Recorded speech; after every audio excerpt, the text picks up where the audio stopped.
so that I can put on the record the fact that I'm very disturbed with the idea that there are three people absent today.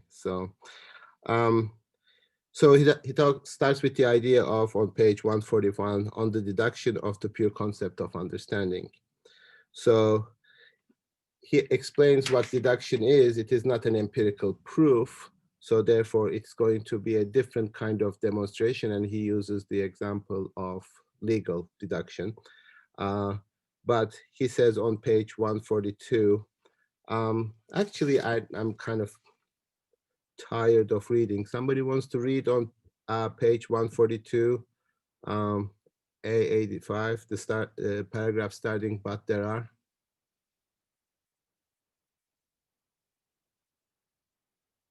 Go ahead. But there are, among the various concepts making up the highly mixed fabric of human cognition, some that are determined for pure a priori use as well. How do you read that? Uh-huh. I.e., for a use that is completely independent of all experience, and their right to be so used always requires a deduction. For proofs based on experience are insufficient to establish the legitimacy of using them in that way. So that Yet, we cannot have an empirical proof, empirical demonstration, because that would not be sufficient to justify it. yet, we do need to know how these concepts can refer to objects, even though they do not take these objects from any experience. Hence, when I explain in what way concepts can refer to objects a priori, I call the explanation the transcendental deduction of these concepts, and I distinguish transcendental deduction from empirical deduction, which indicates in what way a concept has been acquired through experience and through reflection upon experience, and which therefore concerns not the concept's legitimacy, but only the fact whereby we came to possess it.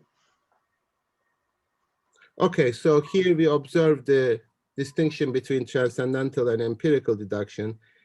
We do not know what empirical or either one of these concepts mean at this stage, but at least some kind of definition, or not even definition, but description of it is, uh, I need to demonstrate in a non-empirical way, not sort of say, look, we do use these concepts. That would not be enough. That would not be enough. It would not be enough to say, look, we have to use these concepts. Now, when we are going to talk about deduction, we are actually going to do that. We are actually going to somehow explain what we must be doing in order to have experience. But that would be still an empirical deduction. The transcendental deduction would not concern the content of empirical intuitions, but the forms of intuitions. Therefore, the transcendental nature of the deduction comes from the fact that they operate on time. Therefore, it is transcendental. Since in transcendental aesthetic, we demonstrated that time is the condition for the possibility of experience. Without time, we do not have experience. Here, he has to show, in addition, why time cannot, on and by itself, on its own, be sufficient to explain this process of synthesis. And therefore, he is going to demonstrate the necessity of employing pure concepts rather than empirical concepts with respect to experience. Yes. Fareed, could you, you said that it comes from the fact that they operate on time. Could you like, expand on what you mean by that? Like working on time as opposed to. Well, for us to have an experience, any experience, we need to synthesize the presentations that are given to us over time.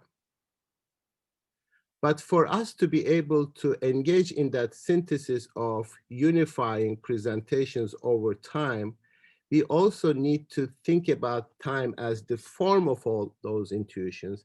And we need to synthesize time so that we allow ourselves to empirically synthesize the content of presentation. Time itself cannot be said on its own given as a unity, because the presentations that are given within time are a manifold, not a unified totality. So he makes this example a couple of times. So I want to share a couple of things that he learns from Hume. So I'm just going to do this for a second, and I read a couple of passages from Hume's book called A Treatise of Human Nature on page 105 and 106. I can put these on Moodle and you can look at them, but I want to share those for a second so that we can look at them. Share screen.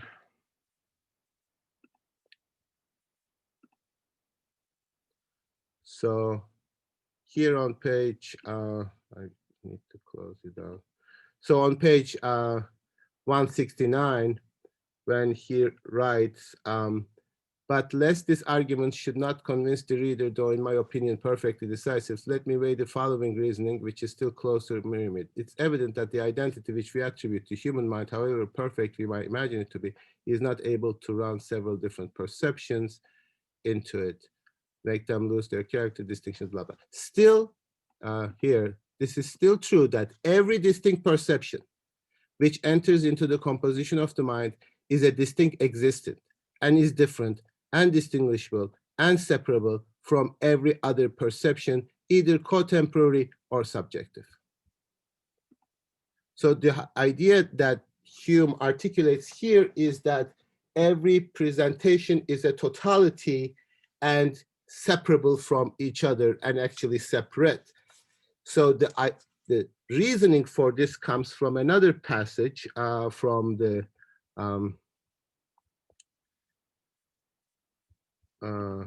text, which is here. I will share that too. This is on page 1, section 14, if I can find that. So let me do that.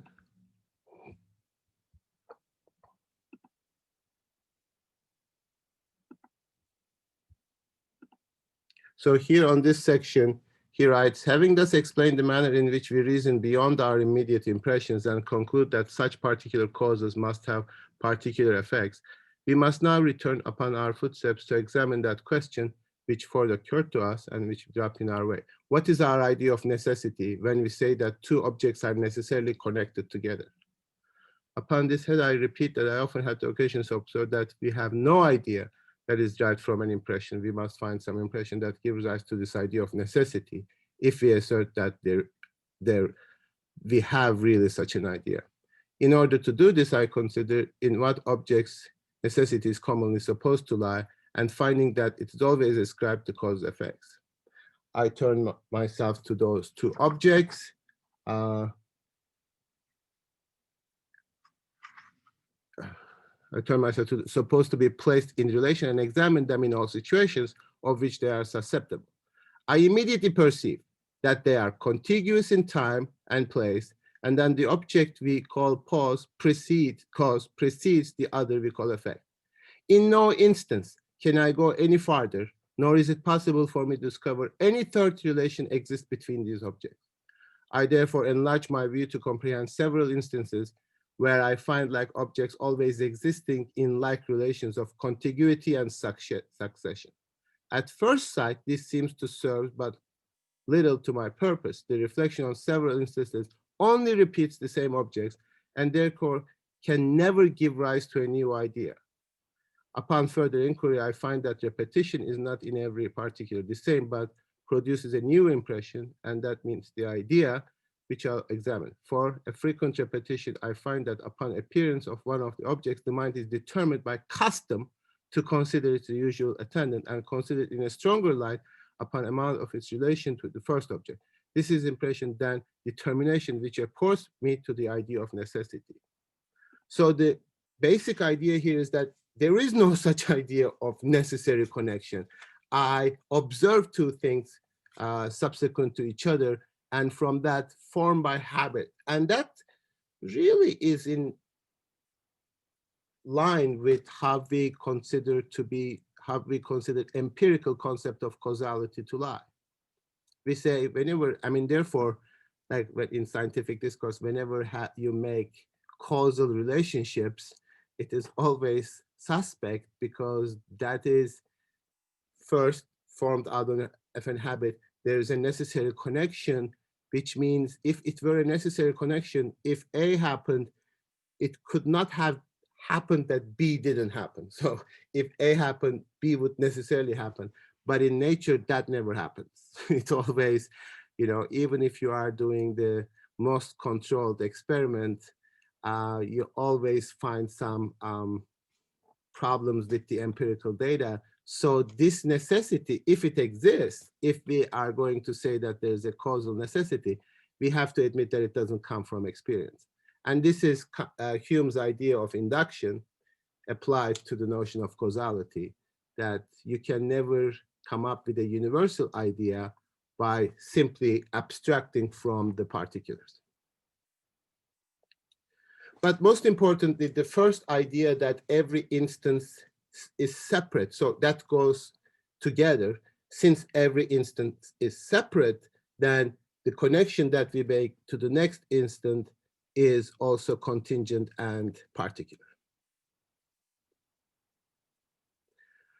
So when we say in experience, we need the idea of time in order for experiences to make sense to us, we really need to introduce the idea of unity.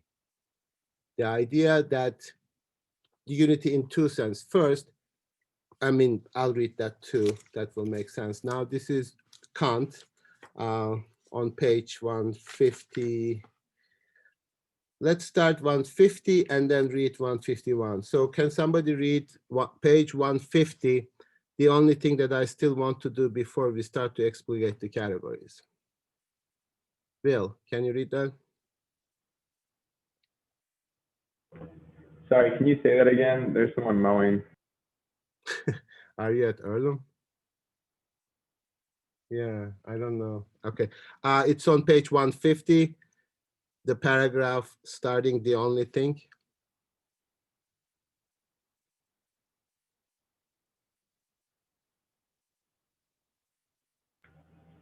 The only thing that I still want to do before we start is to explicate the categories.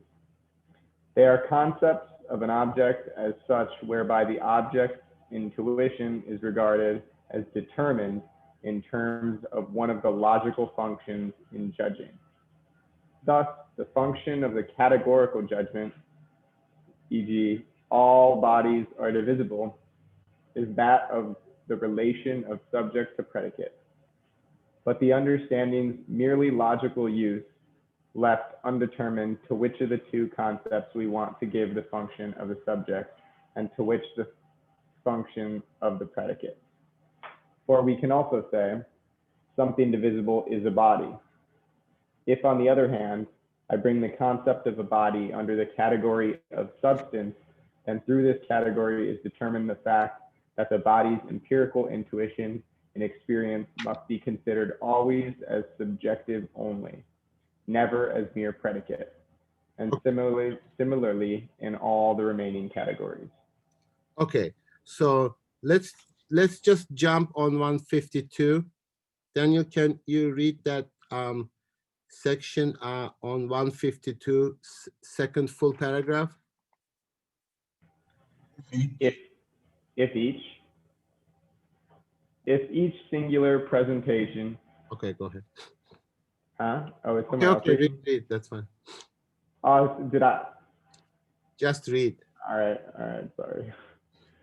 If each singular presentation were entirely foreign to, isolated from, as it were, every other presentation and separated from it, then there would never arise anything like cognition.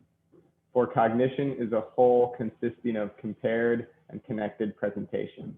Okay, so this is a really important sentence because he introduces two things. First, the impossibility that each singular presentation were entirely foreign to each other. So if that were the case, then we would have never cognition. But then on page 153, and Daniel, can you now read that? 153, this on the synthesis of apprehension and intuition, the second paragraph. Every intuition contains a manifold, yet this manifold will not be presented as such if the mind did not, in the sequence of impressions following one another, distinguish time. For any presentation as contained in one instant can be anything but absolute unity. Now, in order for this manifold to be No, it can never be anything. Yeah, it can never be anything but absolute unity. Okay, so Now, what does that mean? Okay, stop there. What does that mean? that we always sort of see things as one kind of thing. Well, Encounter any presentation as contained in one instant, that's the word Augenblick, in one instant, it cannot be anything other than an absolute unity. So what is that even, what does that mean? In light of what we read from Hume, what does that mean?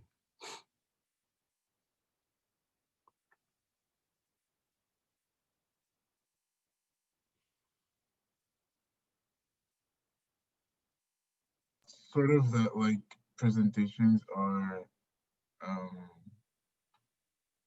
like presentations as insofar as they like come in time, like we encounter them like this as like discrete objects, kind of like we have to encounter them as that, otherwise it will make it. Well, discrete is the correct term there. We can't even say they are objects. They are not even object, but they're discrete instances. So he really merely repeats what Hume said in terms of that every distinct perception which enters into the composition of the mind is a distinct existent and is different and distinguishable and separable from every other perception. Now, if that were the case, which is the case, each singular presentation were entirely foreign, isolated of every other presentation and separated from it, then there would never arise anything like in cognition. So he is saying every presentation is separate from each other, an absolute unity. And it is also saying if this were the case, then we would never have cognition.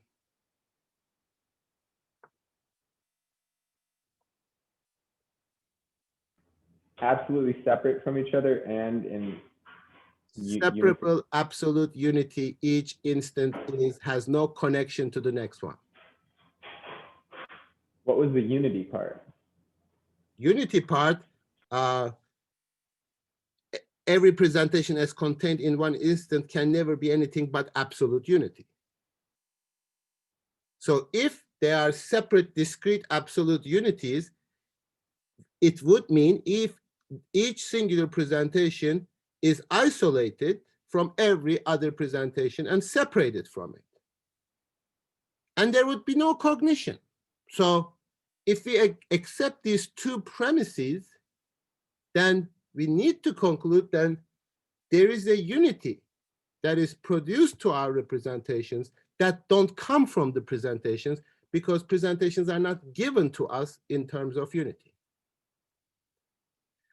And the idea here is that the unity is a necessary and universal unity. It is an a priori unity. It cannot be given by the experience itself, by presentations, because those presentations are given in absolutely separated frameworks. Now, if we go ahead, Sukmin. I just want to make sure if I understand correctly the definition of presentation. Does it mean does it simply mean the manifolds, or intuitive contents? Well, sometimes he refers to the manifold. It's really the content of our sensibility, sort of intuition. But intuition has two dimensions, the empirical intuition and the uh, form of intuition, pure intuition. So uh, in order to demonstrate the point that he is talking about them separately, but in our cognition, they are never really separated. So just to visualize this a little bit, I don't know whether I can do this to explain it to you, but I'm going to try this. This might actually help a little bit if we draw this. So imagine that every presentation is giving to us as a content at one point and at a particular time. Now, each presentation content is separated from each other, but so is their form. Time itself is not given to us in a necessary unity. So every time that we are talking about presentation, we are talking about a form and a content. And time, the form in which these presentations are given to us, are technically infinitely divisible and separable. Go ahead. For me, I thought like it was the case that sort of T1, T2, T3, like that with respect to time, like it's still like one time. Yes. Okay, but here they're separate and. But that doesn't come from the time itself. So what is the form of our intuition? What provides the form of our intuition? Time is necessary for us to unify time. Because we cannot make the assumption with respect to time that it is necessarily connected to each other and different aspects of time. So it is still possible within time, things are given to us without following a specific order. So time is necessary for us to unify time. Concepts are necessary to unify. Yes, we will see that in a second. So then we are talking about these two syntheses. Now I want you to think two parallel planes while you are thinking about this. So when something is given at C1, at T1, and since time is technically infinitely divisible, so when he says Augenblick, in one instant, we really cannot determine the duration of that instant. So it is technically indefinitely divisible. So we can imagine our presentations in terms of time as narrow as possible. So whenever you are reading a sentence, whenever you are seeing something, but this works over time most best with hearing. So let's imagine that I am telling you a word like apple. When I say apple, technically each letter occurs in separate instance of time. This has no necessary connection to the other. And the moment, which can be as narrow as possible, the moment in which P occurs, A is already gone. Now, with one word, that's a little difficult to wrap your mind around, but you say, I ate an apple. When I hear that sentence, when I say I, this has not occurred yet, but the moment this occurs, this is already gone. This is the nature of time. Now, this is how it would have worked if it were not for a synthesis. So he says, he starts with apprehension. The moment that I get A, right, A of apple, this is the moment of intuition. But when I'm getting P, I reproduce A together with A, so together with P. So this is not something that happens in nature of the content. It is something that I, as a mind, produce, reproduce. So that is the moment of imagination. So at the moment of P, I reproduce A. Now, am I doing this consciously when I think about it? No, I just hear a word apple. But he is analyzing what is involved in hearing the word apple. So unless I reproduce A at the moment of P, I would not connect them. And if I would not connect them, I would hear A, P, P, A, E. Then you realize, oh, you said apple. Or you could just not do this synthesis, but at the moment that I'm saying apple, somebody is saying desk. You would say, oh, how would I know whether I should combine A with A or D? So you have separate unities, separate forms with respect to those presentations that we think belong together. And if somebody would give us perfectly manifold letters, we would never be able to discern any words. Now, even in like empirical representation of this, when somebody is like sort of subjected to a lot of different voices in some movies, etc., what you observe is that somebody says apple, desk, etc. They're already unified. That already makes sense because you are hearing separate words. But imagine that you are so exposed to manifold that you cannot even hear separate words. And that's Kant's idea of reproduction in imagination. Now, this content, A, that is reproduced at the moment of P is repeated at the moment of second P because you reproduce these two at the moment of, now it's L, sorry. At the moment of L, you reproduce all these three. And at the moment of E, you reproduce all these four. And then you unify them. But then you need a concept, in this case, the concept of an object that belongs together, apple. But this is all empirical. I'm explaining this empirically. Now, think about this in terms of, does this go further? Okay, forget about this.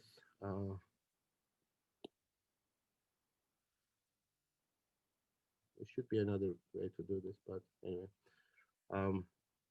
So the moment that A of apple happens, that happens in time. And P, T2. Now I need to be able to connect these T together so that I can have this empirical intuition. And I need to separate this from orange, in which O and R and A happens. So I think that these belong together and these don't belong together. For that, I need to be able to even synthesize the form of intuition together. And that happens through concepts. And that happens through pure concepts because it does not depend on any empirical object. It's not like apple and orange. It is just the thought of an object. And I do that according to categories, pure concepts, not empirical concepts. Hence, in his mind, he demonstrates that pure concepts are necessary as the synthesis of time, which is necessary for the synthesis of empirical intuition.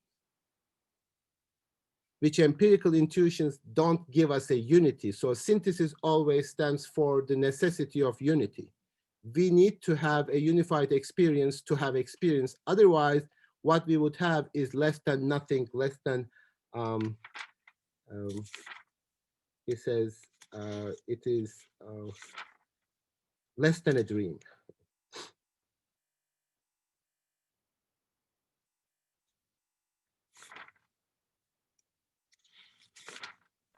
Wait, okay, so Less than a dream is on page 162. Yeah, go ahead. okay, so A and P come together and the whole apple comes together to comprehend it, something distinct. And then Empirically. empirically, okay. Yes. Therefore, But this then, is empirical synthesis. Yeah. okay, so this is, wait, but then pure concepts are then necessary For the synthesis of the teeth. for the synthesis of time. Synthesis of time. And synthesis of time, that unification of time is not an empirical activity. It is conditioned for the possibility of an empirical activity. Therefore, it is a transcendental discourse. And if you say this to Kant, like, when do we do this? It's like, we don't. This must have always already happened as a transcendental condition for us to have the form of T1 in which we can have A. Therefore, why empirical synthesis goes this way, I sort of misleadingly say that pure synthesis goes this way. Actually, pure synthesis doesn't go anywhere. It doesn't take place. But in terms of conditions for the possibility, concepts are the conditions for the possibility of having an experience in T1 possible in the first place. So therefore, pure synthesis has the opposite direction of, direction, not temporal direction, but condition for the possibility of direction. Therefore, concepts, pure concepts, are necessary in the order of transcendental discourse prior to intuition. Okay, so it's the condition for the empirical experience. Yes. That's the claim. This is deduction. Now, of course, for concepts to be able to be employed, he postulates the most important transcendental condition, and that's the transcendental unity of a perception. Namely, I need to be, as a possibility, present to all presentations purely, such that the unity of the object is actually the unity of my consciousness. But then again, this is not an empirical unity. It's not an empirical unity of consciousness. It is a transcendental condition. Unless objects are given to a one mind, they can never be objects. Now, what this does is leaves the external world completely disunified. He attributes the entire unity of human consciousness as well as the meaningful experience, to the extent that is meaningful, only to the contribution of subjectivity. So when he says thing in itself, you really cannot even make consistent statements about thing in itself. You can't even say thing in itself, thinking that it refers to objects. They don't even refer to objects. They are just a negation of what could have been outside of our minds. Yeah. Okay, question. So when we say, if we say like pure concepts precede intuitions. Say it again. Pure concepts precede intuitions. Yeah. But it's transcendentally, not empirically. Okay, they transcendentally precede intuitions, but that doesn't necessarily imply that like intuitions are derived from pure concepts, does it? No, intuitions are given. The content of intuitions must be given. So this is the unity that is produced by concepts. So concepts are just responsible for ordering those intuitions that we are given. But then empirically, yes. Empirically, but transcendentally, they're conditions for the intuitions to even be given to us. Because they order time. Because they order time. Okay. But then how can we really then say that like intuitions are like that we can have like pure and a priori intuitions then. We cannot have pure a prior intuitions. Like Pure, time and space, because because it just it feels like so like if time and space are still like sort of relying on concepts. but we don't have the intuition of time, because intuition there refers to an empirical condition. We don't see time. So we don't see the pure form of intuition. We just see the content of intuitions that are given by the external world. So here, time, you are still trying to make time an object to be seen, but he really refers to the condition under which objects are given to us. So we are determining a condition. Again, even the term synthesis of time appears to be misleading because you imagine an object like time that you are unifying. But the only way to explain it as T1, T2, T3, but as you said, these are already one time. But I intervene into that time differently so that I can have a meaningful experience in which not all my experiences are given to me in one below, right? So I can distinguish my experience of listening to you while at the same time listening to music. And I don't confuse them. They even happen over the same time as far as like ordinary conception of time is concerned. But I distinguish them, I synthesize them differently. And how do I do that? How do I see that my vision of you doesn't belong to my vision of S? How do I separate them if this is given to me as absolute unity? In fact, it seems like I constantly synthesize that experience of you in front of me from the other experience. But that is a necessary distinction, but that necessity is not given in the experience itself. It is something that I produce through concepts. So what he is really doing is a form of phenomenology of analyzing our experience in its given form and trying to conclude what is necessary for this experience, but not provided by the experience itself.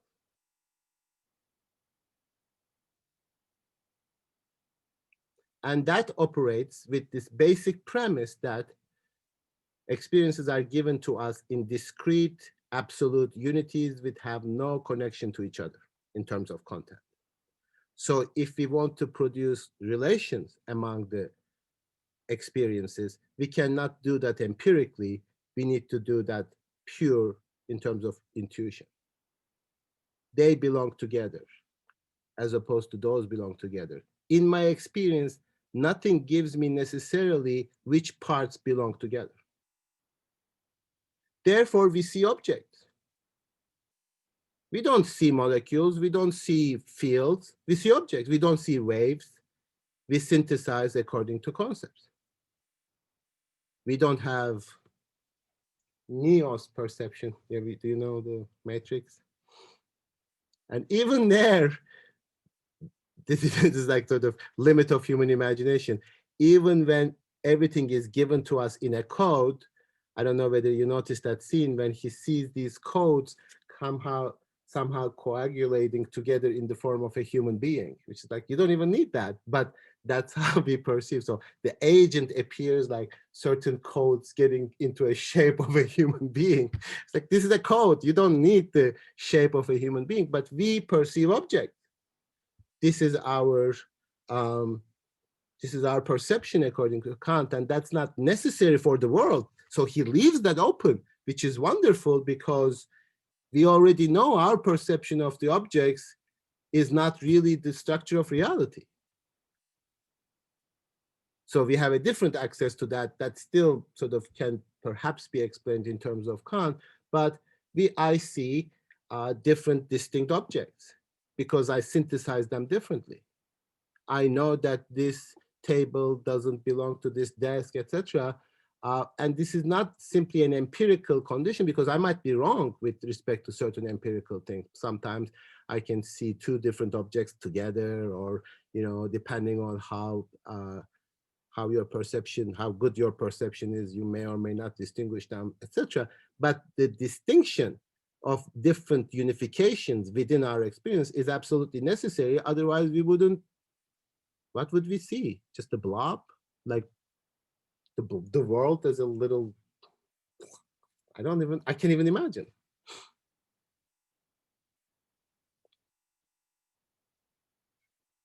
Yes, Sukmin. So I distinguish this watch from my wrist. Okay. And then is that because I unify them, I synthesize them differently? Yeah.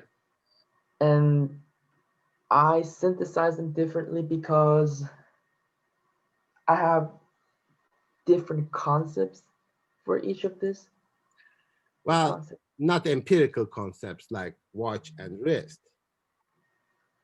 but the idea that they belong together. I think that the word there would be, the category there would be unity. What is the category of unity? What does it refer to?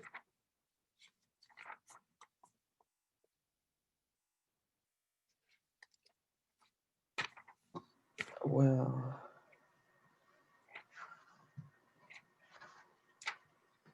you mean among the table of categories? Yes. Quantity, right? Unity, plurality, on it's a quantity. So what your rest is quantitatively different than your watch. Okay, so this, I know that this category is something universal. I know that I am going to make distinction between the watch and the wrist. Will is going to make the distinction between this and this. Daniel, as and you, everyone else will make the distinction between this watch and wrist, because they have the a priori pure concept, which is specifically quantity. But the thing that I wonder is, um, although we're going to make the universal distinction between these two, some of us might have, how to say, um, different. I mean, all of us are going to have different experiences on this.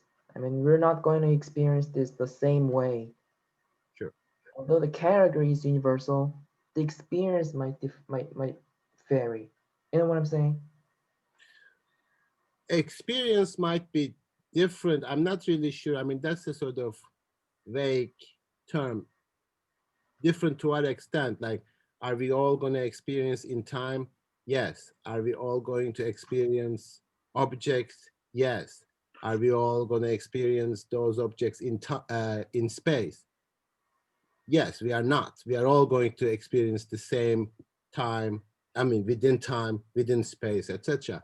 Now, empirically, our experiences might differ, but that's a very kind of, I'm not really sure how to characterize that, because we have this kind of contemporary discourse of the myth of having separate experiences.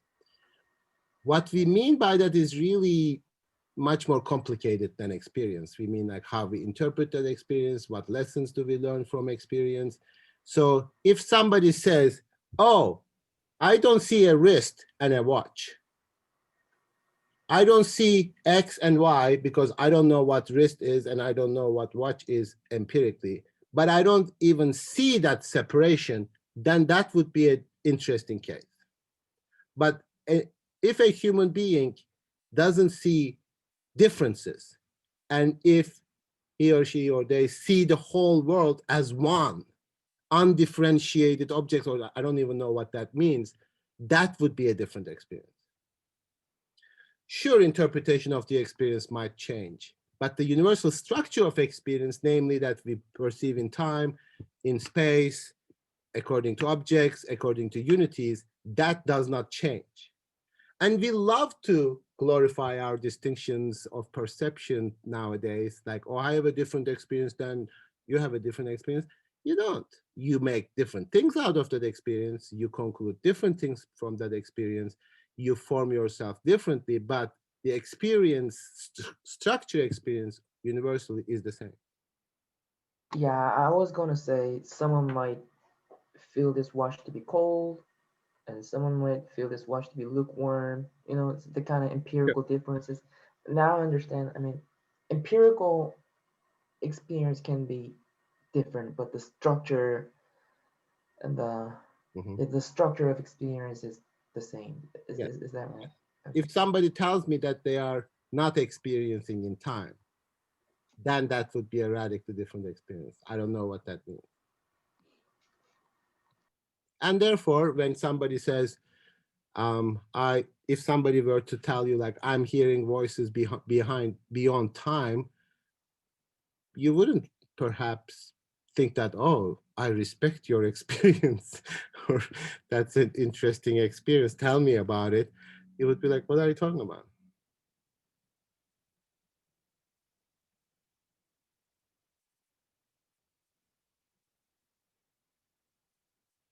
So this is the basic structure.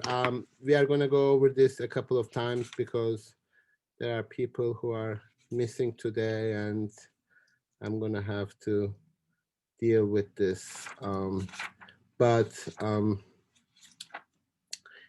What I want to do is to go back to this page 153, and so for any presentation as contained in one instance can never be anything but absolute unity. This is on page 153.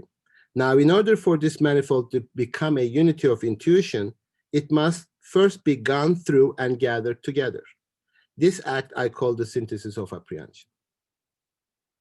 So empirically, this is really the problem of transcendental deduction in the A version, that he seems to be describing an empirical process. In fact, an intuition without imagination is not possible. In fact, an imagination without concept is not possible. In fact, a recognition in a concept without transcendental unity of a perception is not possible. So the order of possibility is the opposite of empirical manifestation. That's the trick. That's the sort of that you need to wrap your minds around, because otherwise it appears to be pretty straightforward. So we gather together, apprehension, etc. Now this synthesis must be performed not just empirically, this is on page 153, also a priori. Now, how can you perform something a priori? It doesn't make any sense. So what he means, this is a condition for the possibility, a presupposition, not something that you do in time, precisely because a priori is not prior in time. It is a priori as universal and necessary. So all these definitions somehow need to be held together so that we don't get confused. So in regard to presentations that are not empirical, what are the presentations that are not empirical? Because without it, we could not have a priori presentations of either space or time. So, yeah, Daniel, we can't hear you. It's like this thing, I don't know, he just does this weird thing. Like, why is he calling space and time presentations here if, like he established before, that they're only like form? Yes, so form of presentations. So it's misleading. I think, like, therefore he sort of like struggling with this language, but really for us, the idea is to understand the logic.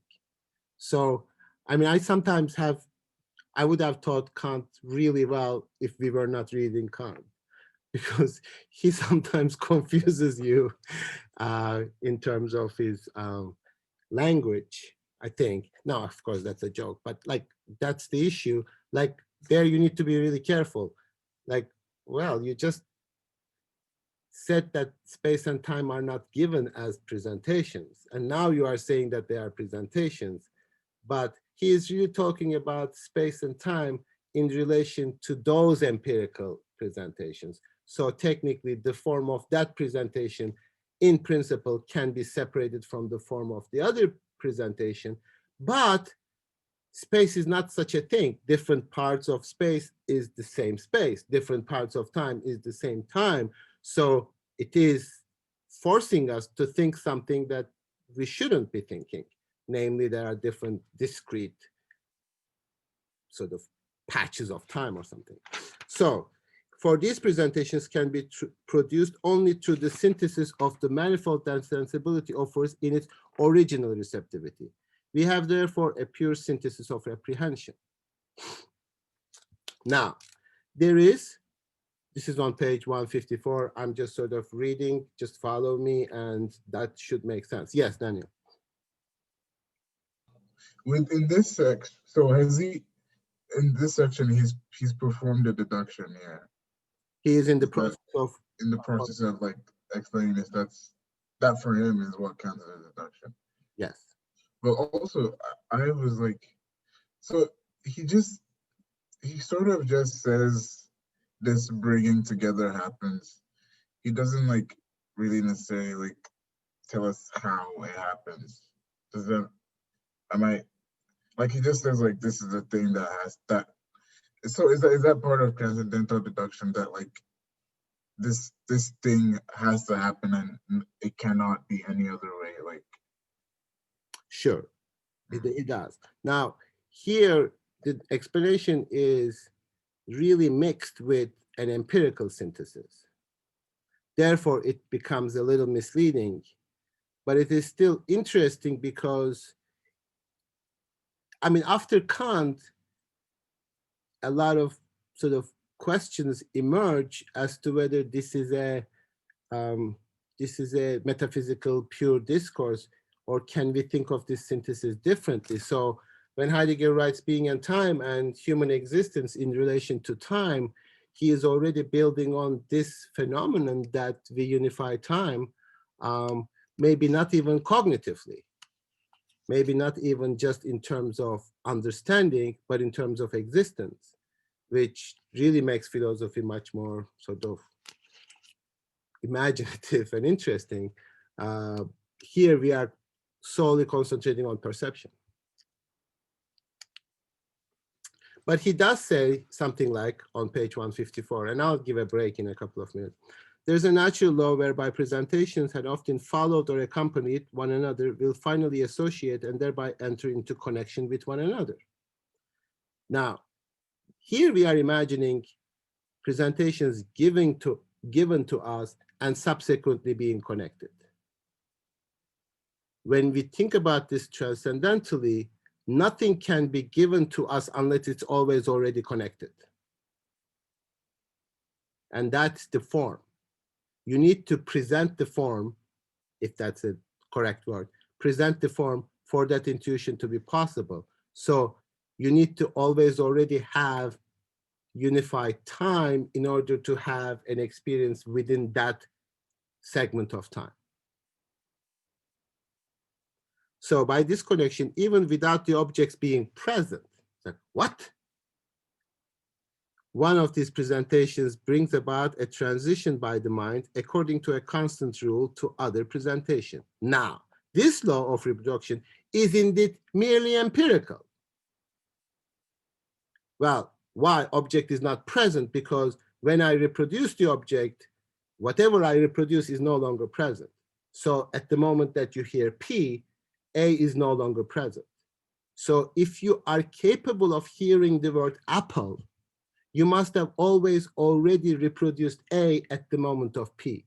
Do you do this consciously? No. Do you think about it explicitly? No. But if you think that these A, P, P, L, E happen at different times, and it is possible to, as I said, divide time indefinitely, then you can say, yes, at the moment of P, I still have A, but at the moment of P, there is no A. So that object is absent, according to a merely empirical. It presupposes, however, that appearances themselves are actually subject to such rule, and that such accompanying or following actually takes place in conformity with certain rules in the manifold of the presentation of these appearances. For otherwise, our empirical imagination would never get to do anything conforming to its ability, hence would, like a defunct ability unknown to ourselves, remain hidden in the mind's interior. So that's whenever, like, how do we do this? How do we reproduce? How do we reproduce something before we even produce it? And that's pure synthesis. So in that case, my empirical imagination could not even get the opportunity when presenting red color to come to think of heavy cinnabar, etc. So hence there must be something that if it makes possible this reproduction of appearances, and we soon hit upon this something if we bear in mind that appearances are not things in themselves, but are the mere play of our presentations, which in the end amount to determination of inner sense, which is determination of inner sense. What is inner sense? Time, correct. Suppose now that we can establish that our purest a priori intuitions provide us with no cognition except insofar as they contain a certain combination of the manifold, a combination that makes possible a thoroughgoing synthesis of reproduction. If we can establish then that this synthesis has a basis even prior to all experience and is based on an a priori principles, and we must assume a pure transcendental synthesis of imagination that itself underlies the possibility of all experience.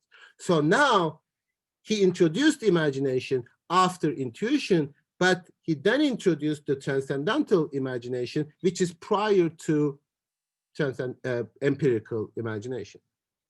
So why?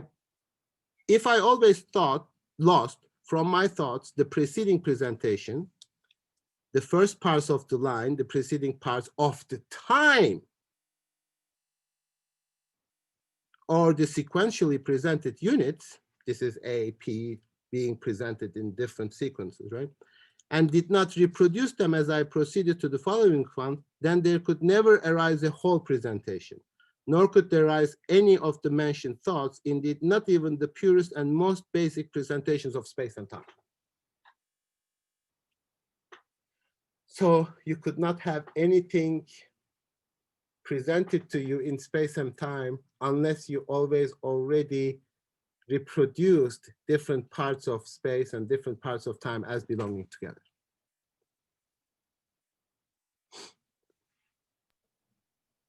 So the reproductive synthesis of imagination belongs to transcendental acts of the mind, and on account of this involvement of the imagination, let us call this power transcendental power of imagination.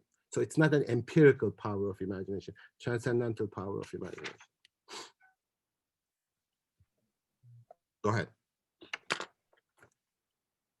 You constantly like turn on and off your. I was going to ask if we could take a break. Yes. Okay. Let's take a break. Let's take like 9 minutes and meet at 10:10.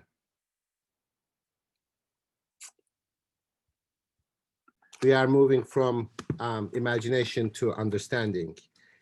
So this idea of reproduction basically would not be possible without recognizing that those reproductions belong together. So I really need the concept, empirically the concept of apple, but transcendentally a concept of unity so that I can unify these reproductions under the same concept.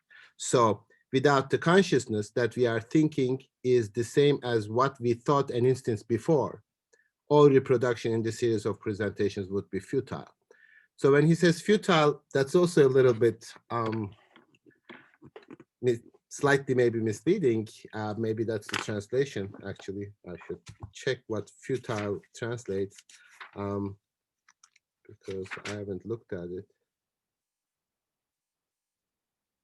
Vergeblich, yeah, like in vain, for nothing. that they wouldn't even be possible. They wouldn't even be without belonging together, they would not be possible. So for what we are thinking, would in the current state be a new presentation? And that's really coming from that idea that we are always actually presented with new presentations. In and of itself, every presentation in an instance is separable and separate, and absolute unity. But both Hume and Kant recognize that there is really no unity, a necessary unity even, I mean, especially, in the presentation itself. So we need to produce this unity ourselves. For what we are thinking would be in the current state be a new presentation, which would not belong at all to the act by which it was to be produced little by little. Hence, the manifold of the presentation would never make up a whole because it would lack the unity that only consciousness can impart to it. And that's really the whole point. So when we were talking a priori, when we were talking in space and time as the conditions for the possibility of experience, perhaps conceptually, the most important condition for the possibility is the idea, is the notion of unity. And that unity is supplied by understanding, not by experience. Yes, Daniel. This is backtracking a little bit, but on imagination, like, so with regards to imagination, there's no, it doesn't start from anywhere. What? Like, like our power of imagination, like there's no like beginning point, sort of. In general, or with respect to a particular presentation? In general. It's a power. It's a power of reproduction, just like sensibility and understanding. Like, where does understanding start? Well, for it to cognition, everything starts with intuitions. So in the order of the empirical, you cannot have cognition without something given to you. And Kant grants that to the empirical, to empiricism. But for that to be an experience, the way givenness should be construed as an experience, I mean, I hesitate to say meaningful experience because any experience is somewhat meaningful, but to a unified experience that can be separated from other experiences, also the experience of objects can be separated from other objects, then they need to be reproduced and recognized in a concept. Now, what would have been otherwise if these were not taking place? We would just have one uninterrupted, continuous experience. Like we would have just blob. I suppose I can't even imagine what it would be like if we were not making these discriminations and different groupings, etc., within our experience. It would be one experience of what? You cannot even talk about an experience of anything in that matter. It would not be something. It would be just like universal stream of experience without anything in it. So it would make no sense for Kant. So, but then if it is empirically given, and if we imagine that in intuition, and if every given intuition in that presentation must be separated from the next one, then in order to have them belonging together, you need to reproduce the first one at the moment of the second one, etc. But to be able to perform that reproduction, you need to recognize that A, P, P, L, E, empirically the concept of apple, empirically, transcendentally is a unity. The concept, empirical concept has a unity, and it belongs to that. It is an apple and not upward, something, I don't know. Like that has a unity that empirically possible to unify those intuitions together. Now, to characterize that, he says this happens not because of anything that is given in the nature of A, P, P, L, E, that they should belong together, but it is the synthesis of time that we unified that experience as a form belonging together that we can even form the concept of apple subsequently because it's an empirical concept and its origin is in the experience. Nobody comes up with a pure concept of apple. There's no such thing as pure concept of apple. Apple is not a pure concept. But for the empirical concept of apple to be possible, you need to have the sort of experiences of particular apples or particular sounds of the word apple, blah, blah. But that's only possible because you have a concept of unity. So even forming empirical concepts which follow having empirical experiences is only possible because of the concept of unity. So hence the manifold of presentations would never make up a whole because it would lack the unity that only consciousness can impart. If in counting I forget that the units now hovering before my mind were added up by me little by little, then I would not recognize the amount being produced through this successive addition of one unit to another, nor therefore would I cognize the number. I mean, he says number because like, he's really not a very good person who explains his own thought. Like, you know, somewhere he says, you know, we understood Plato better than he understood himself.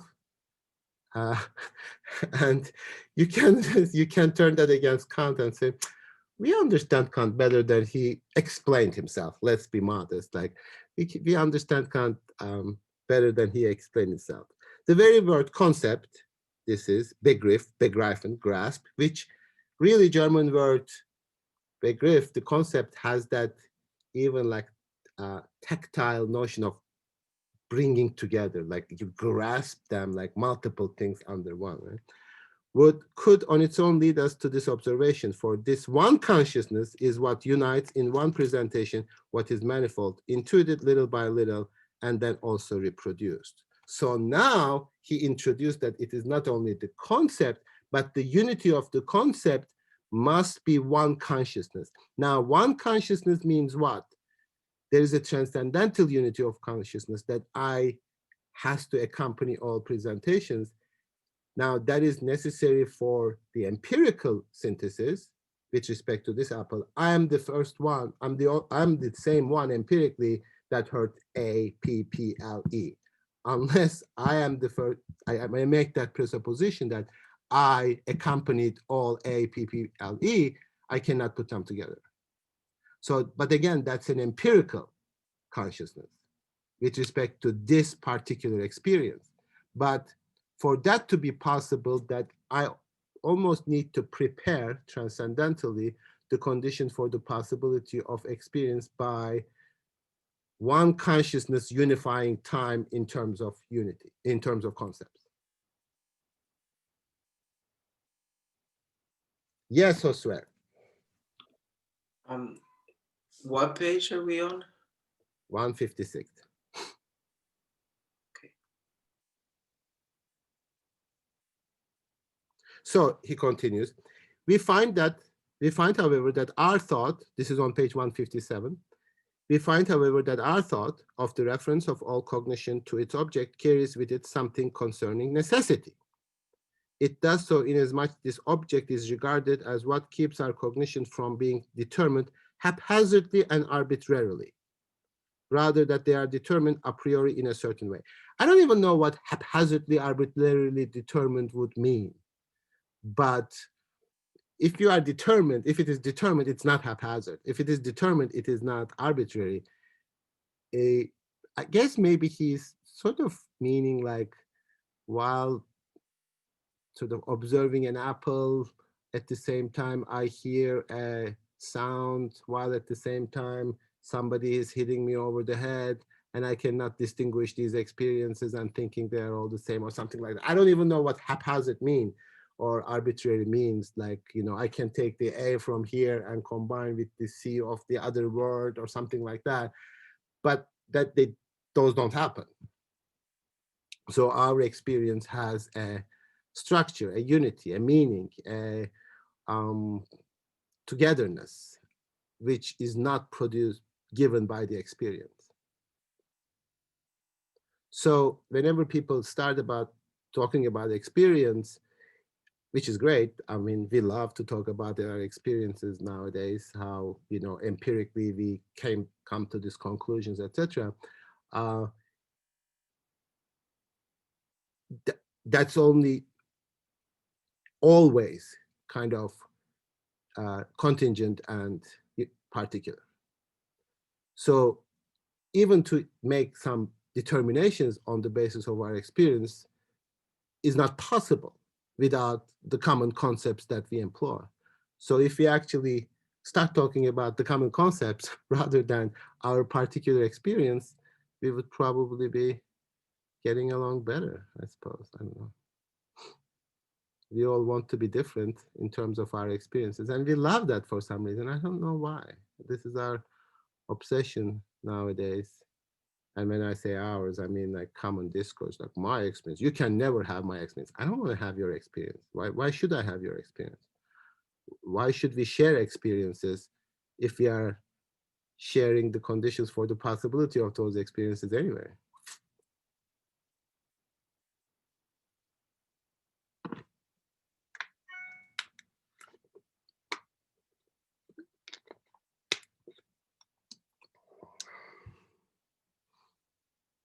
I mean, I guess we recognize the diversity of experiences and the danger of constructing universal structures on the basis of particular experiences. But the solution to that is not to construct different kind of universals on the basis of different experiences, but to understand the structures of our experience. Therefore, politically, okay, I stop here because I'll make a political point. Recording again. We are, however, dealing only with the manifold of our presentations. And since that X, the object, which corresponds to them, is to be something distinct from all our presentation, this object is nothing for us. Clearly, therefore, the unity of that the object makes necessary can be nothing other than the formal unity of consciousness in the synthesis of the manifold of the presentations. So now he demonstrated that the unity that is necessary for the object to have its experience cannot be found in the object because that's a necessary unity. Hence, the necessity should come from our consciousness, from the necessary unity of transcendental consciousness. Now, empirically, we might not be always one consciousness, one continuous consciousness. So, like you sleep, you get high, or I don't know what you do, you sort of like lose consciousness, you pass out, blah, blah. So that's not an empiric. But for us to have an experience, that unity must be presupposed. Otherwise, there wouldn't even be objects to be perceived. There would be mere presentations that haphazardly given to us. So then, after Kant, this idea of understanding human perception already as hermeneutical emerges empirically, namely, we don't see different shapes, colors, and subsequently put them together in our minds as an object. That experience is very abstract. In fact, we hardly ever see pure color. We hardly ever see the content of our experiences independently of each other. We always see them as something. And that perception of seeing as becomes a very important way of understanding human perception as hermeneutical, because we see a lamp. We don't reconstruct lamp empirically from separate presentations. Now, we must be reconstructing them, but it's not something that happens in time, but it happens as a necessary condition for human experience. Therefore, it is, from a Kantian perspective, it is impossible to reproduce human perception in some machine, which can only be programmed empirically.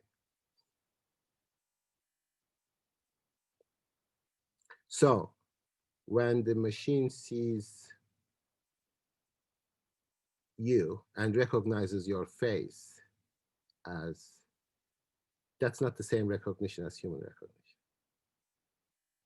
It is the translation of that into something else. So if you have these new iPhones, which has face recognition, that recognition is not even recognition.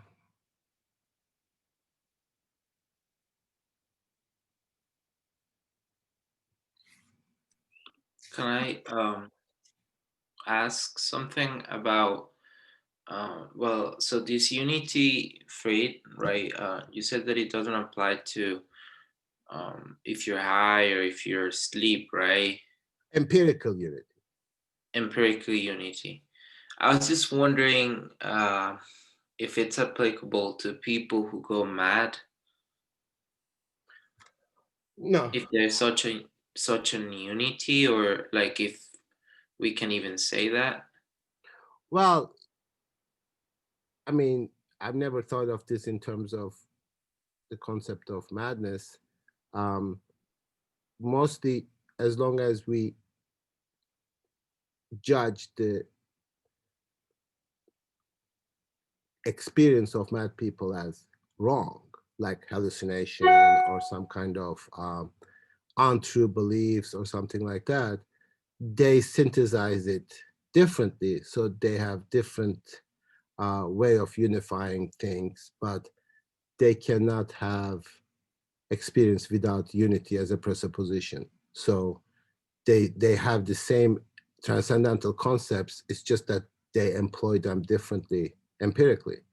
So, but if you think of that in a more radical way, in which you are capable of having perception outside of space and time, which I don't know what that means, um, then they would be not just mad, but not humanly or something. I was saying that in reference to, like, I don't know if you've seen it happen, but sometimes, well, in different cases, right? Very specific to certain conditions. People don't really connect between like words, and so they just kind of say things, but they just say a lot of things that don't really connect. There's not really an unity for anything. Like they just, Yeah, yeah. maybe. I mean, I don't want to speculate with respect to maybe they don't have reason as a power to exercise, therefore we call them mad, or maybe they exercise reason in a different way than we are used to. There's always a kind of expectation that there is some profound unity underlying the words of the mad people ever since the ancient Greeks. So the prophet who sort of tells the future, etc. So I don't know. I mean, that's a difficult question to answer whether they completely lack unity. I don't think you can even go mad without unity, maybe. So uh, that's a hard question. I don't know. But he says on page 162, it would be like not even a dream. Like you can maybe understand madness as an alternative construction of empirical reality, but that's still a construction. So if you are, well, yeah, so I don't know.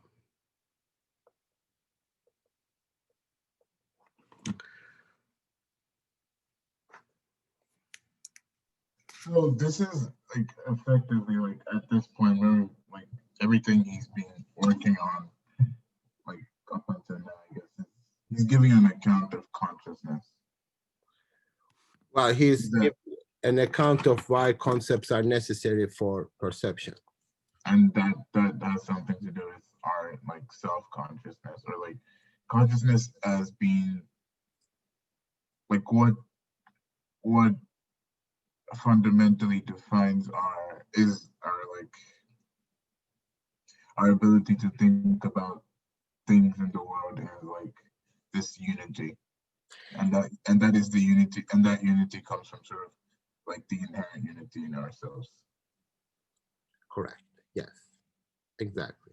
So whenever you think of subjectivity and its relationship to objectivity, you really need to think of the concept of unity. So that's their, if there is a necessity for the object to belong together and be an object, if there's a unity, that's the unity of consciousness. Now remember, sometimes I give this example for those of you who took rationalism and the modern philosophy. Did anybody take it with me, or did you take it? I took more with Kevin. Kevin. I took modern philosophy with you, I think. Did we do it together? I think so. Yeah. So like there's this section in the meditations, the second meditation, after he comes up with this idea of I think, therefore I am, he talks about this wax and how that wax changes forms, etc. And he says, I am present throughout these changes, and from the judgment that I make that this is the same piece of wax, I conclude that I exist. I am present, I'm thinking throughout these presentations, which says nothing about the wax itself, but maybe that wax in that case doesn't even have an empirical unity because it changes so much and it becomes something completely different. But by virtue of me being present there, I produce a kind of unity. Now, even the formal unity of something called an object would be impossible without a transcendental consciousness. So what he is really doing in many ways is to expand on what Descartes had as the idea of subjectivity producing the unity of our experiences. And he gives them a formal. But then he also, unlike Descartes, admits that our empirical presentations come from the external world. So my cognition is neither the cognition of I nor the cognition of just the objects. It is a combination of those in terms of content and form. And while the content comes from the external world, the form of it, which also includes unity, which is really, the form is really the unity, because the content is given in this haphazard and arbitrary way. There is no structure, no unity, no anything to the content, because if there were, even according to empiricism, that unity itself would come from those experiences, in which case it would be an arbitrary unity. But our experience is not like that. Our experience is not like one day I see this, one here, no, it has a structure. And that's our downfall, because our experience has a structure, then we try to search for that structure beyond our experience. And that's the paradox of reason. That's the questions that reason raises that it cannot answer.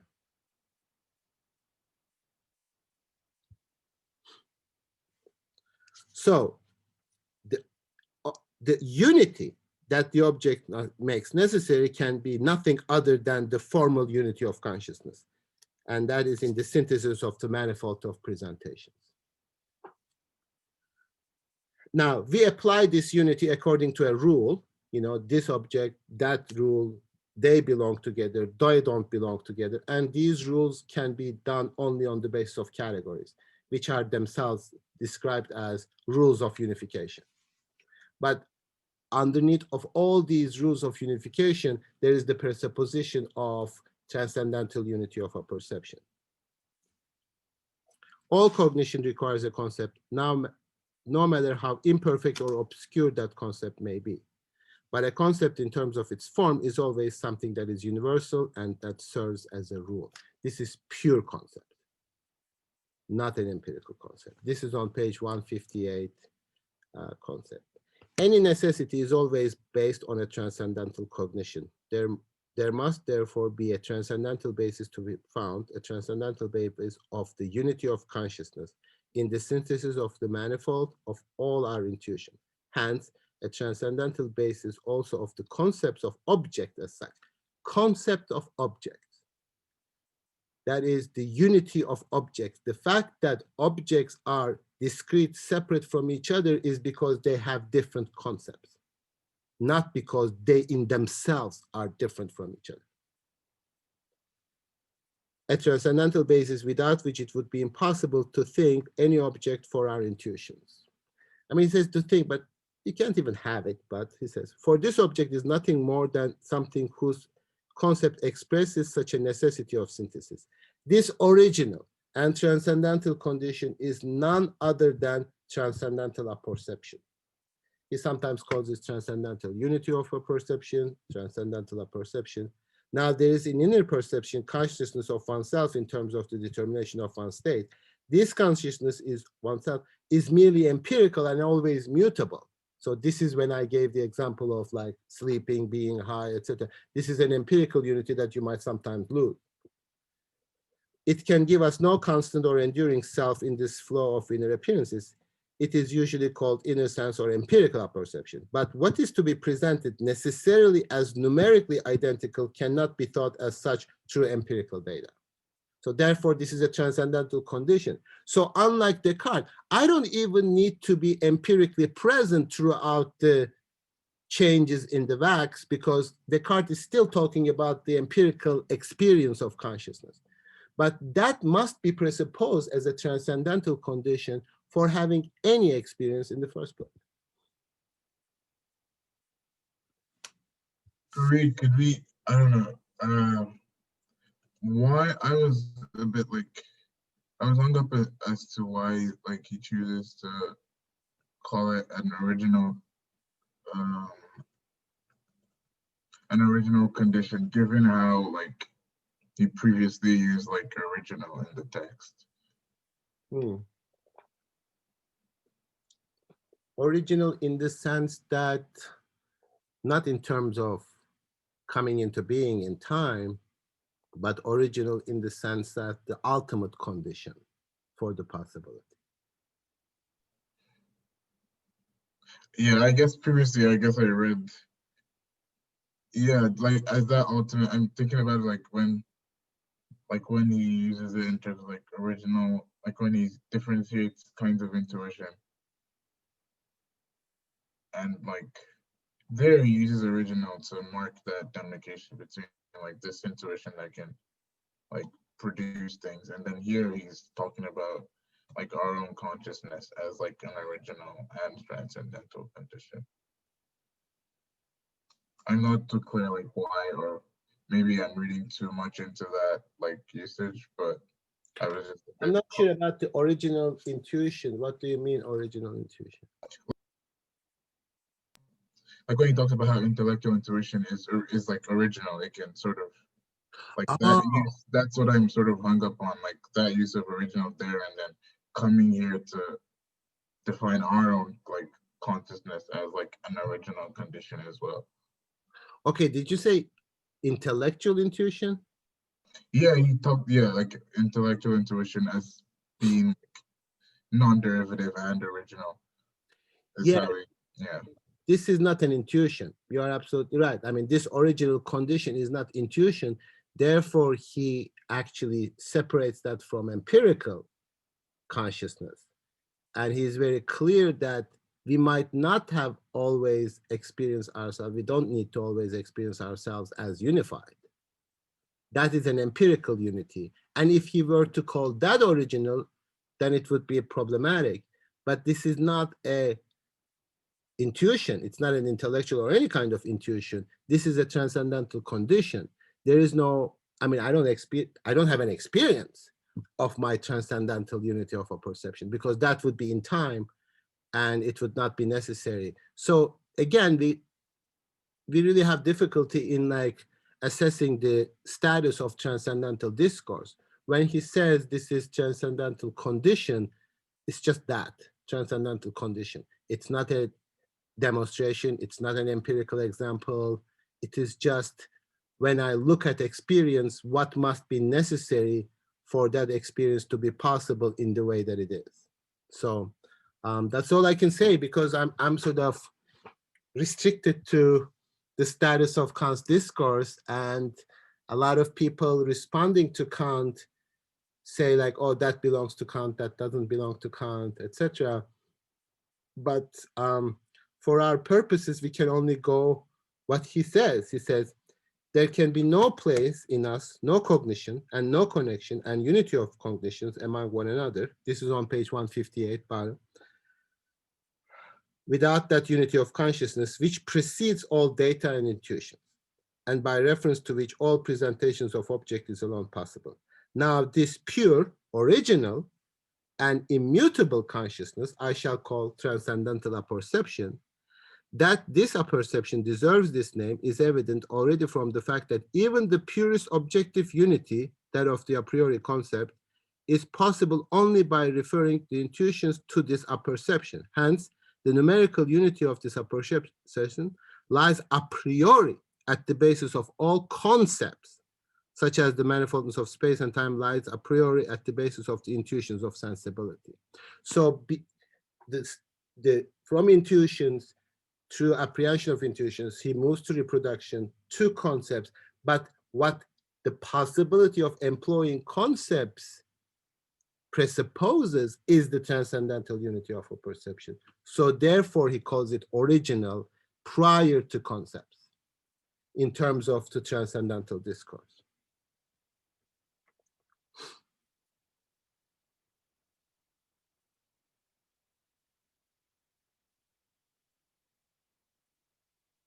Now, of course, he also says that we would not really have the understanding of this transcendental unity of a perception without the objects given to us. So he also makes sure that we are talking about a relation of producing unity rather than a kind of objective unity, sort of objective unity, which is a misleading term, like existing in our minds. Like, don't reify these concepts. Don't think of them as filters of mind, for example. A lot of people love to say that, you know, Kant believes that there are filters in our minds through which that we filter the external world. That's just sort of still thinking within the object-subject dichotomy and not the relationship itself. It is only, I mean, you need to think of it in the relation to the external world, not like something in human mind separate as an object from the external world. Yes. So like transcendental unity of a perception is the condition for us to experience. Mm-hmm. But then like we can't have this like transcendental unity of perception without objects being given to us in experience. Well, we don't have it, but you're right. I mean, okay, let's read that. That's the next paragraph, right? So it says, now this transcendental unity of a perception, this is on page 159, brings about from all possible appearances, whatever that can be together in one experience, a coherence of all these presentations according to law.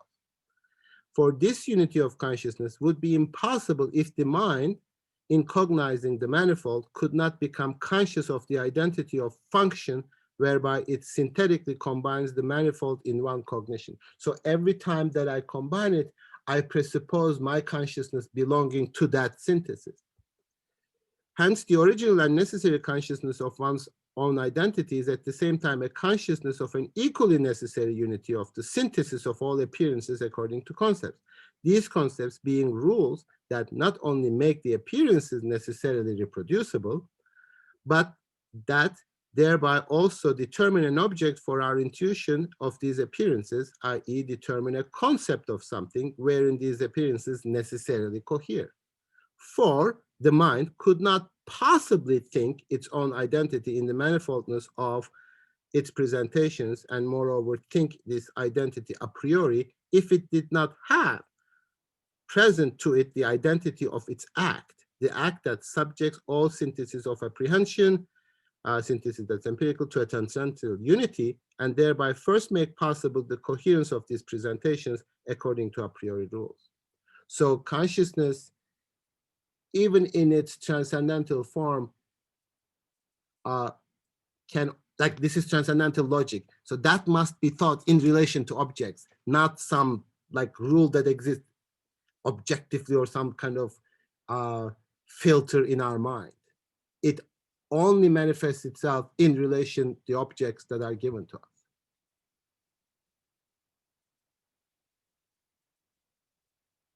So object as such, from the necessity of having an object as such, and for that, the need that we have to think of it in terms of our consciousness, we first become aware of the unity of consciousness.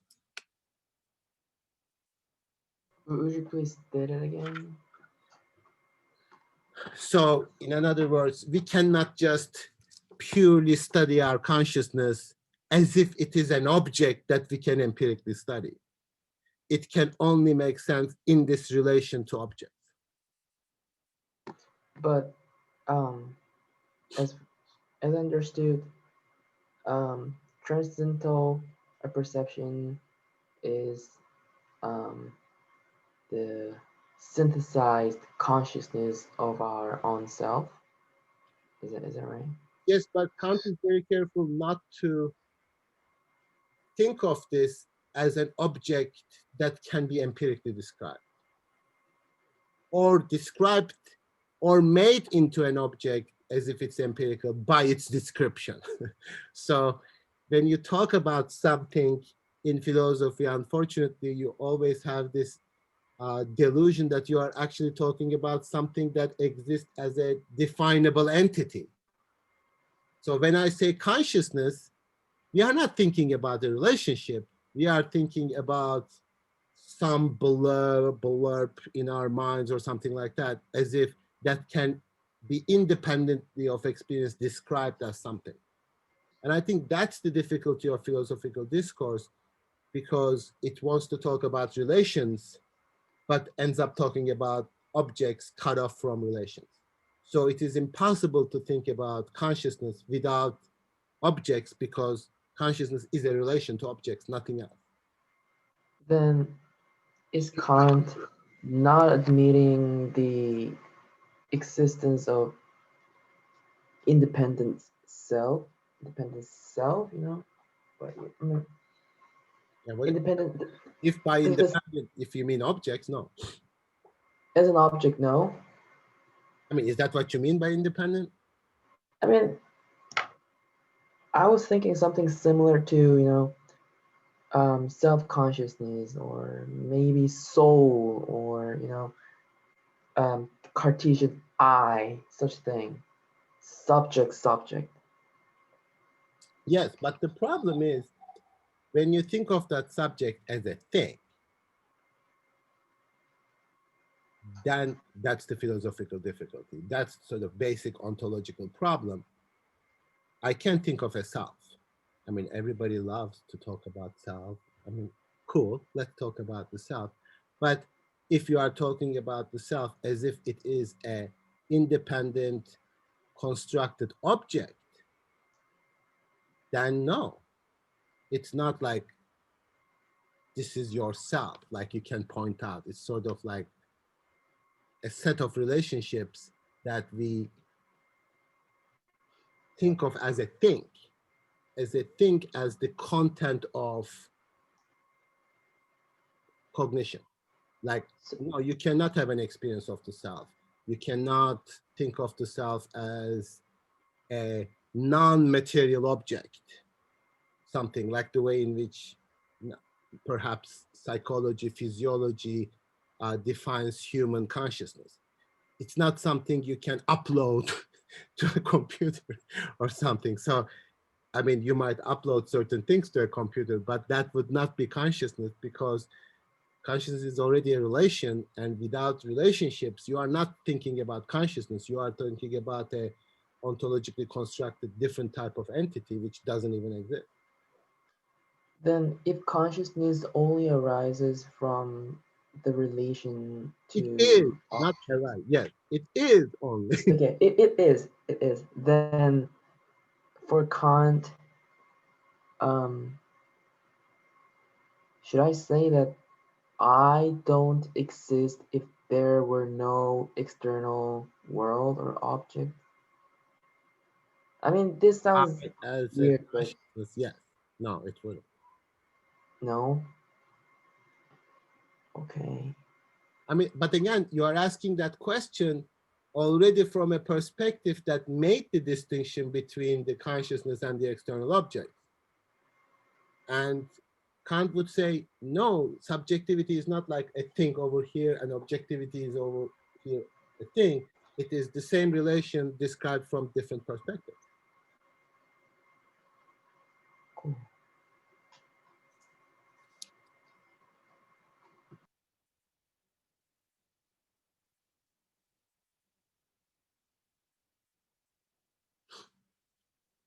So he continues then, what is this object? These appearances, however, this is on page 160. These appearances, however, are not things in themselves. Rather, they are themselves only presentations that in turn have their object. This object, therefore, can no longer be intuited by us, and hence be named the non-empirical object, transcendental object of X. That which corresponds to transcendental unity of a perception in the object. Now, it's without which transcendental a perception is not possible, but that's the same relationship that you are describing from the perspective of objects. Therefore, you call it objects. Hence, I'm going to keep reading it on page 160. The pure concept of this transcendental object is what is able to provide all our empirical concepts in general with reference to an object, i.e. with objective reality. And here the term, he says objective, but it's actually Gegenstand, right? Now, these concepts cannot contain any determinate intuition whatever, and hence presumably pertains to nothing but that unity which must be encountered in any manifold of cognition insofar as this manifold has reference to an object. This reference, however, is nothing but the necessary unity of consciousness and also the synthesis of the manifold brought through the mind's concerted function of combining this manifold in one presentation. This transcendental law says that, a couple of lines down, all appearances must, insofar as objects are to be given to us through them, be subject to a priori rules of synthetic unity of appearances, a priori rules according to which alone their relation in empirical intuition is possible. Hence, transcendental law says, just as appearances must in mere intuition be subject to formal conditions of space and time, so must appearances in experience be subject to conditions of the necessary unity of a perception. Indeed, this law says that through this condition alone, thus cognition first becomes possible. Hence the conclusion on page 161, the a priori conditions for a possible experience as such are at the same time conditions for the possibility of objects of experience. That's really the most significant on, like if we jump to B197, A158, we don't read that, but in 158, he writes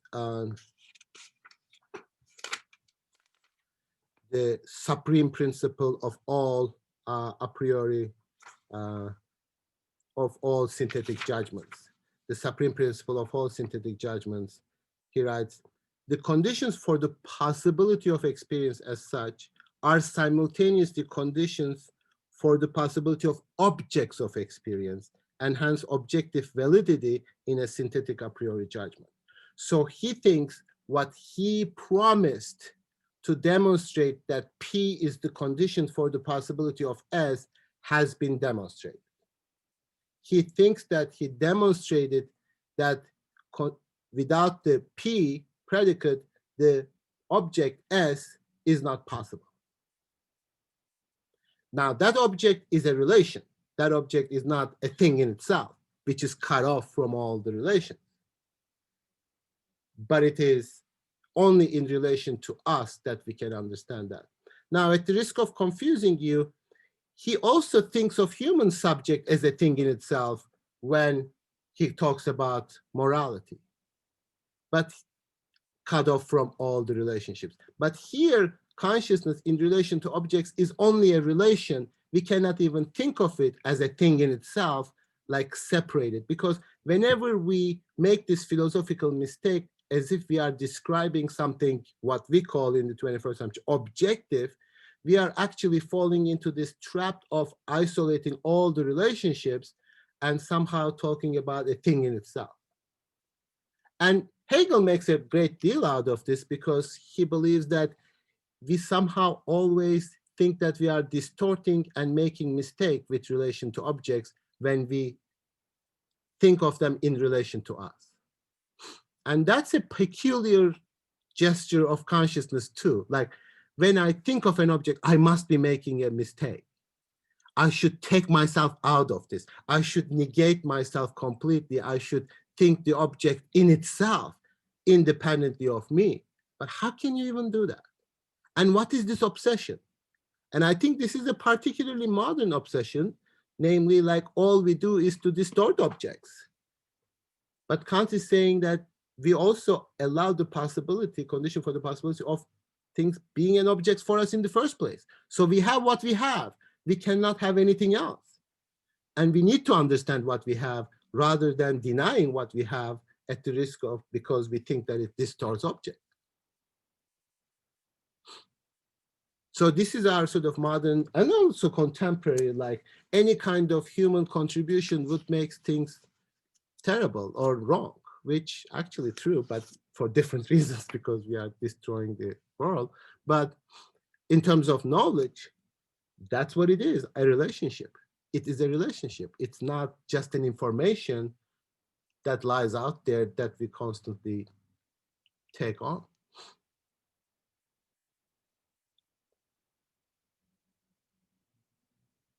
What do you mean by distorting the object?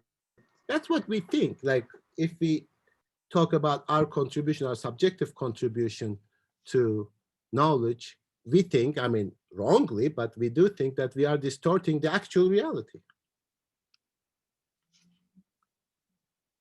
Which is kind of ironic because, you know, we are the only one who can make mistakes and recognize mistakes as mistakes on the basis of a fundamental relationship to the world in terms of knowledge. I don't think other creatures are particularly concerned about making a mistake. Judgment, mistakes of judgment.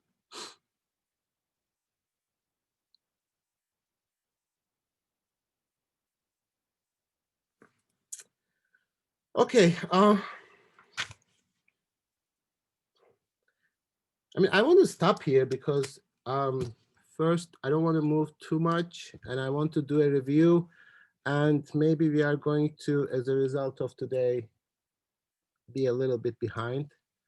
So we cannot move. I don't want to move because I want to make sure that you understand this. You have to explain this to me next week really well in your protocols, which I will grade.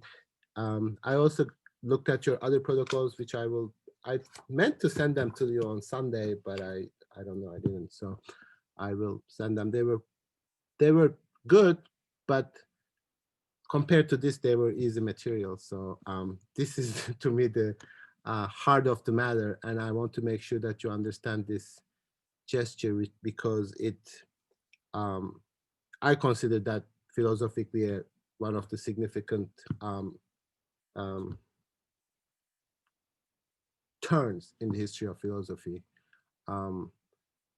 Even though it has been prepared by other people up until Kant, so I don't really look at Kant as a kind of solitary hero or something like that, but he makes a very important observation with respect to the nature of, so I take myself out of this first, yeah. But I want to make sure that you understand this. So just sit with this for a while. Please read the same sections again and try to make sure that you feel comfortable in understanding all the material. We haven't done the protocol for this week, so that's why we can end a little bit early. But make sure that you submit your final version on Thursday. Are there any questions, any comments?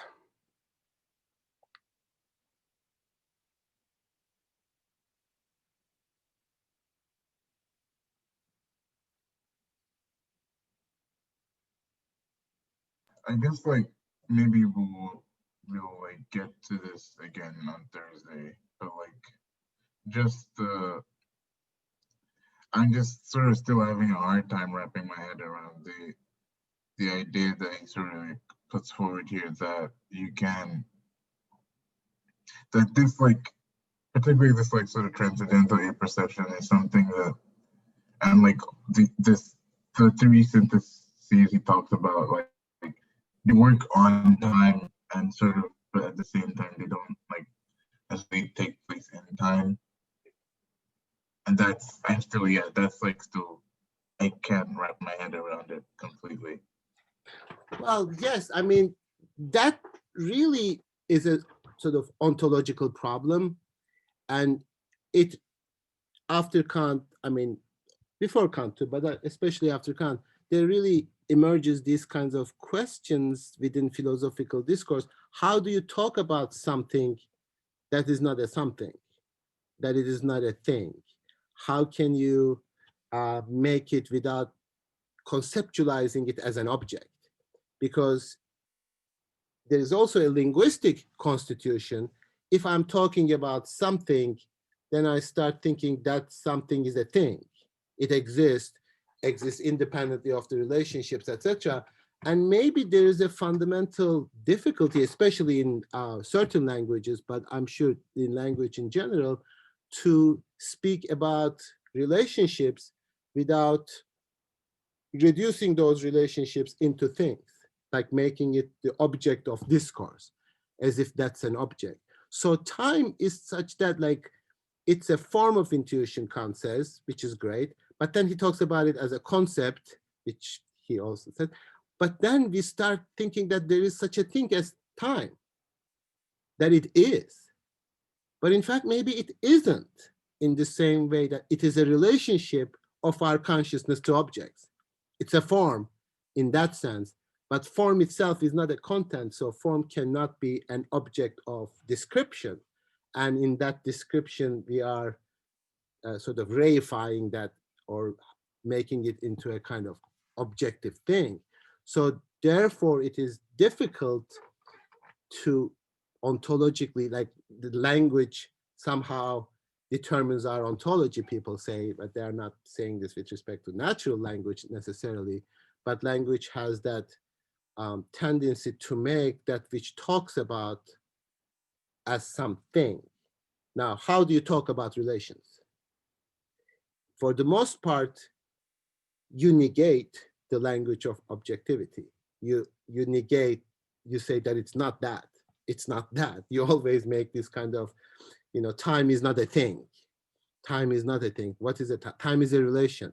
Well, is relation a thing? No, relation is not a thing. So we need to think of time as the relationship between subject and the object. But it's very difficult for us to even verbalize relationships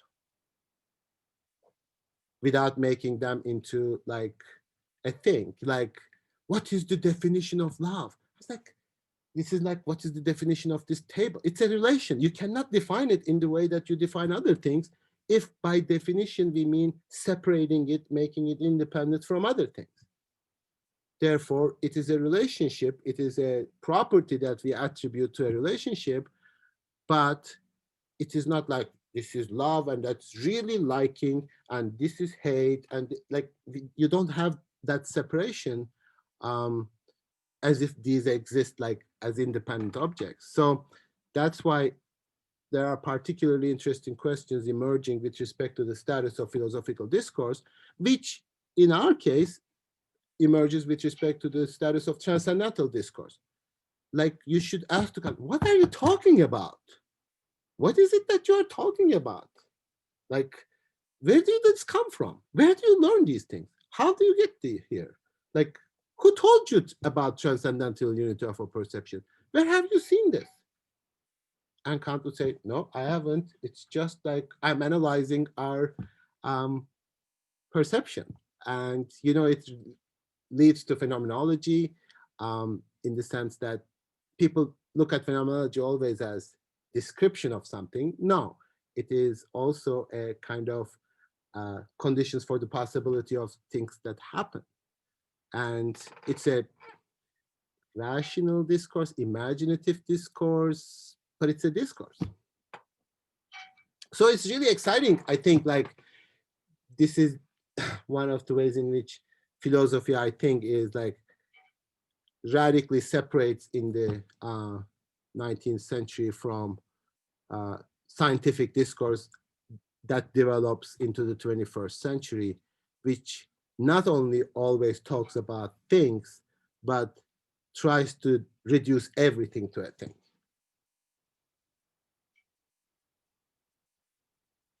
Because it is easier to control things, it's easier to orient ourselves with respect to objects.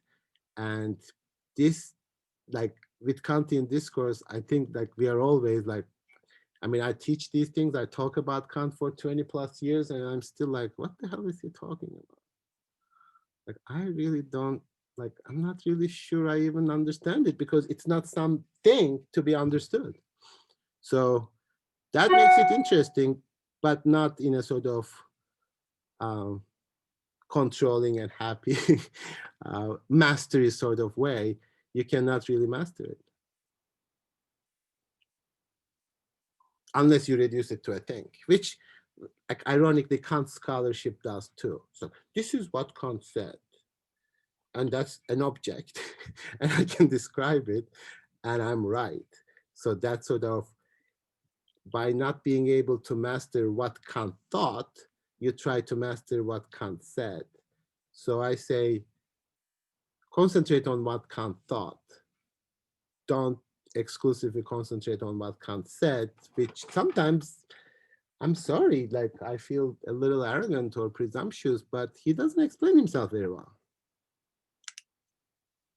He's like, you know, just go read a little bit more of what you wrote, which he did, and then he changed it. So if you like, if you wanted more sober and less confusing analysis, which doesn't really reveal that much, read the B deduction. It is from 174 onwards. It is on this book, on the English translation, is the B deduction, the version that he wrote in 1787. But I don't find that nearly as interesting, and